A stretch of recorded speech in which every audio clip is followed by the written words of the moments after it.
Ayan mga kababayan, good news po muna tayo dahil nga po nilagdaan na po ni President Bongbong Marcos ang Executive Order number 100 na kung saan po si PBBM sinet niya yung floor price ng palay. Siyempre po para maprotektahan ang ating mga Filipino farmers. Itong direktibang ginawa po ni President Bongbong Marcos ay patunay lamang na hindi nawawaglit sa isip niya ang kapakanan ng ating mga magsasaka. Katulad ng palagi niya sinasabi na ang ating mga farmers, ang kumbaga napakalaking role niyan sa ating bansa dahil nga sila yung nagpapakain sa ating mga Pilipino. Kaya naman po sa Marcos administration, lahat po ng pangangailangan ng suporta ay ibinibigay po ng pamahalaan.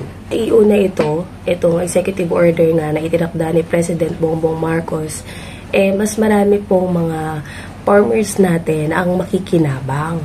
Siyempre, mas madaragdagan din yung kanilang kita, tsaka yung mga ani nila, mabibili sa magandang halaga, diba? Kasi diba, alam nyo naman, yung mga middlemen, minsan binabarat yung mga farmers natin. Kaya itong iuna na itinakda ni President Bongbong Marcos ay malaki ang maitutulong nito sa ating mga kababayang magsasaka. Siyempre sa tulong din nito, mapipigilan at mapapanagot itong mga nagsasamantala, no, na alam niyo naman yung mga issue na naririnig natin lalo sa probinsya, binabarat daw yung pagbili ng palay.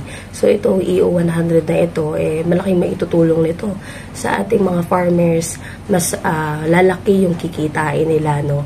At syempre mas marami po ang makikinabang. Kaya good news to mga kababayan, and sana i-share natin, no, para mas marami sa mga kababayan natin ang maging aware sa mga ganito pong ginagawa or ganitong effort ng Marcos administration.